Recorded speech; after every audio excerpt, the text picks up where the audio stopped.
My husband and I started dating right before everything went down in 2020. I was a struggling college student stuck in a toxic situation, and I'd gotten kicked out of where I was staying. My boyfriend of under 3 months was about to find out that I needed to figure something out, and I already felt like my life was way too complicated for him to be involved with me. Yet he looked me dead in the face and told me that I wasn't about to go through any more of it alone. At this point, we were dirt broke. I mean, like so incredibly crazy broke. And, at that time, things felt like they were expensive then. So I can't imagine how we would be doing right now if we were under those same circumstances. Praise the Lord for redemption. But we both were struggling in one way or another. The situation that I was in was sticky, and who I was staying with was mad at me. They were always mad at me, to be honest. But at this point, they were so mad that they stopped giving me a ride to places I had to be. So, like work and school, and as you probably could imagine, places I wanted to go were absolutely out of the question, because if they refused to take me where I needed to go, why would they take me anywhere I want to go? Like, that's obviously a joke. Naturally, this made seeing my boyfriend or any of my friends, or just getting out of the house, period, very, very unnecessarily difficult. I mean, I felt like a prisoner. I couldn't do anything, and I really couldn't say anything either. I felt trapped. I never felt so secluded in my life. And this is part of why I often felt like my boyfriend, well, my husband now, but my boyfriend at the time, I didn't feel like we needed to be together a lot of times. I thought about ending the relationship several times. I felt like he deserved so much better, and someone that could at least get out of the house and see him. But he was so patient with me, and he saw what I was going through all the time, and he loved me through it all anyway. And he knew that there was a light at the end of the tunnel, so to speak. Like, he shout out to that man, okay? I'm still speechless at how he really went through all that and still chose me. It was then that I also saw how devoted my then boyfriend, but now husband, was to showing me that he was there for me, because he became my chauffeur, quite literally. And he was more than okay with receiving my love, affection, and attention as a form of payment, because like I said, y'all, I was dirt broke. He was broke. We were broke, okay? We were so broke. It's crazy how broke we were. And still, my husband always made it a priority to make sure that I was never alone and that I never went without. My husband made sure that I got what I needed, even if that meant he went without something. But I didn't like that for him either, so sometimes I would go without and he just didn't know it. Because if I told him that I was struggling financially, he was going to jump in and do even more than he already was doing for me, and I wasn't comfortable with that. Like, I was all up in my masculine at this point. Thinking back on it, I cringe so much with how masculine I was, and he brought me right out of that by how soft and patient he was with me, because he saw how rough around the edges I was, and he just loved all of that out of me. Like, now I'm smooth. I was just cold and very, very dead inside, but he loved me like that anyway, which is why I love him differently now, and I am, not cold and dead inside to him, but warm and fuzzy.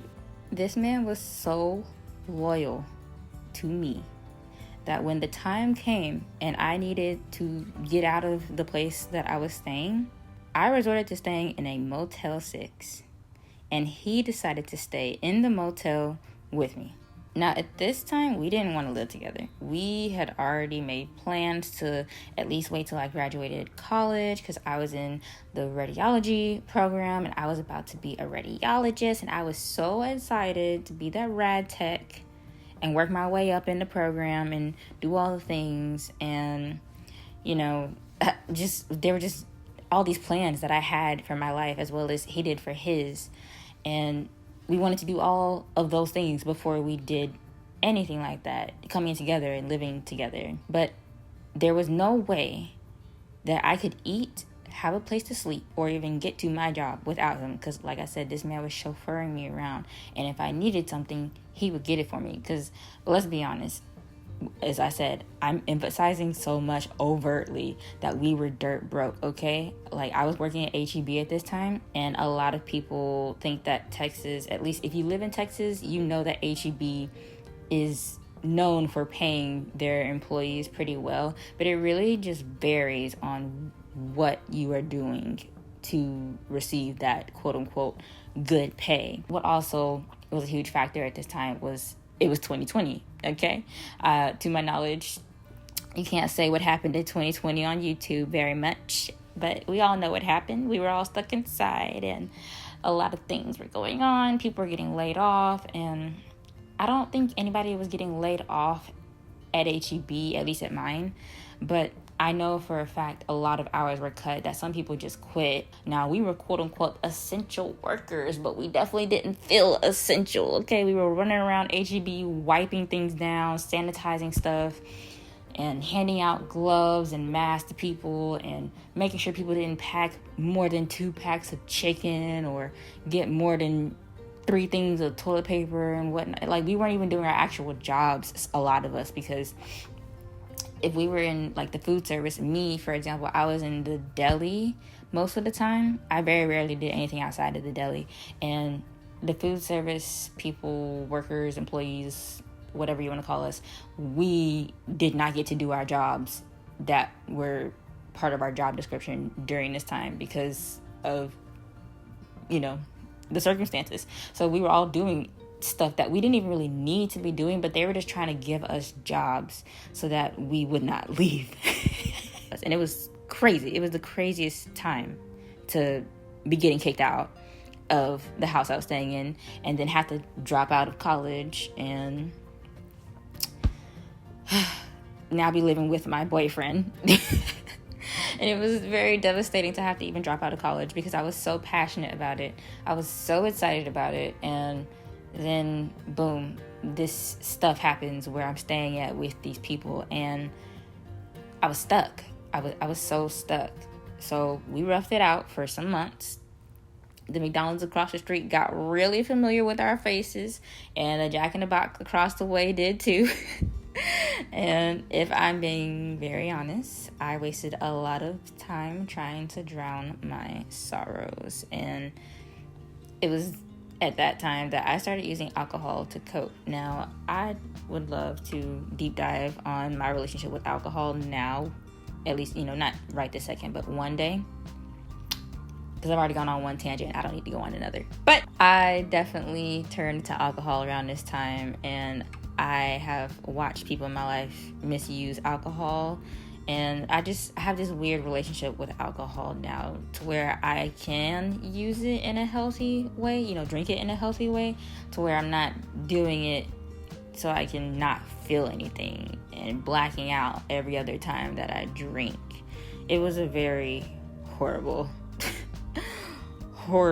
habit that I eventually kicked. The time comes when my hours get cut so severely that I was in the motel more than I was at work, and I was shaking in my boots. I had some money saved up. I had some money that I was saving from working, and I had a credit card, and I was trying to build my credit at the time before all this stuff happened with me getting kicked out, and it was perfect. But of course now I'm kicked out, and I'm trying to balance paying off the credit card and not use too much of my savings, and then not to use too much of my check because I still gotta eat, and now I need new shoes, now I need clothes, and god dog it, now I need to do something with my hair. And I wasn't going to get my hair and nails done or anything like that. I was super duper, oh my gosh, basic back then. But just basic necessities. I didn't want to walk out of the house looking like I was staying in a motel, even though I did some days. But my husband was starting to get suspicious, and I was getting nervous because it was hard to find an apartment around this time too.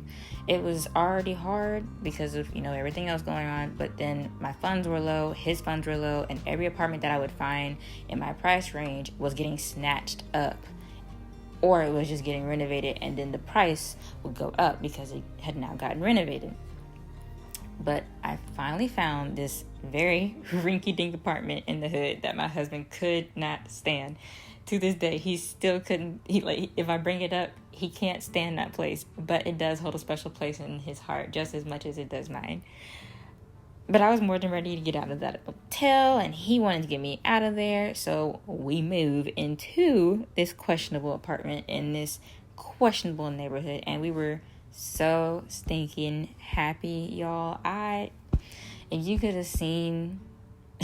could have been a fly on the wall that first day of us being in that apartment, you would have thought we had just won the lottery because we were so stinking happy. It makes no sense, but that just goes to show that one man's junk is another man's treasure for sure. And even though my husband hated it even back then, I didn't necessarily hate it, okay? And hate is a strong word, but just for lack of better words, he really did not like that apartment. I saw his flaws, but I was just happy to finally have something to call my own and be out of a toxic situation and not feel like everything was about to be ripped up from underneath me, because there's nothing more unstable and scary than knowing that you don't have security in the place that you lay your head at night. And I remember when we got a bed, I felt like that Adam Levine song, at least I think that's who made the song, but I really never wanted to leave that bed. It was such an accomplishment to go from sleeping in motel sheets and a motel bed to having our own bed. We eventually started getting things we needed, then things we wanted, and we were able to do things we needed and wanted and have cheap dates and take little road trips. We had so many home dates, and we were just happy to have a space to call our own and finally be able to start getting on our feet. Then we ended up moving to his parents' place for a while, and that was where we really started to do the work, and both of us did a 180. I didn't have to work so hard, nor did I have to act like a hard butt that had it all together when he knew I was loaded with trauma. And he got to work smarter, make plans, and figure out our next steps. He flourished in handling anything that had to do with provision, as did I when it came to anything that had to do with, just being nurturing, which is something I wasn't used to. So, man, that's a whole nother thing in itself. But we ended up moving to our most favorite apartment after that time. And even though it was also very much so in the hood, the whole city is kind of hood, but this was different because I was hearing gunshots and chickens at the same time at this complex. We still loved that place. It was probably our favorite place to date. We started to have those hard, deep conversations that people probably shy away from that laid the foundation for our marriage. Like, we planned for him to work and for me to stay at home. And we were not married at this time.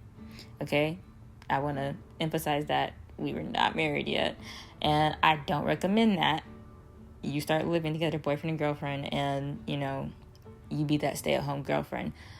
Unless you know exactly what is going on in your relationship and your circumstances just so happen to fall into place where that kind of is the only thing that works for you. Because that's what happened for me. There's like those rare instances where things happen like that. But I don't recommend living with a boyfriend or a girlfriend and being a stay-at-home girlfriend, because there's so much that can go wrong with that, okay? This is not advice. This is just my story. I ended up learning how to cook and how to bake, and I didn't know how to do those things, and nobody ever taught me how to do those things, and nobody around me cared to do those things. I started going to the gym. I figured out how I like to dress and how I like to do my hair, and then I found Jesus, and that really changed everything. I thought me simply learning how to do things would change everything and, changing who I was and figuring out who I am. But when I found Jesus, that was breathtaking.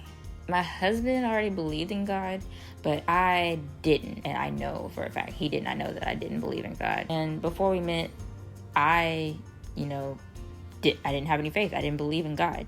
But I did pray a very specific prayer. And then my husband came into my life. So that is when I started to question the existence of God, because I was very specific with this prayer. Everybody makes the jokes about Sierra's prayer, but Brooke's prayer was very, very much so, just as great, if not better. Whatever Sierra's life is like, I'm sure she thinks her life is better than anybody else. I mean, it's Sierra, and she's rich monetarily, but I feel so rich in my life with what I have that money doesn't even matter to me to that extent. Of course, money matters because, I gotta, buy my kid diapers and stuff like that, but and eat. But I don't care about things I used to care about, because I've seen the way God moves and has moved in my life when I didn't before, and my life is a testament to that. While we were at this apartment, I prayed a very specific prayer again, and on my husband's birthday, he proposed to me.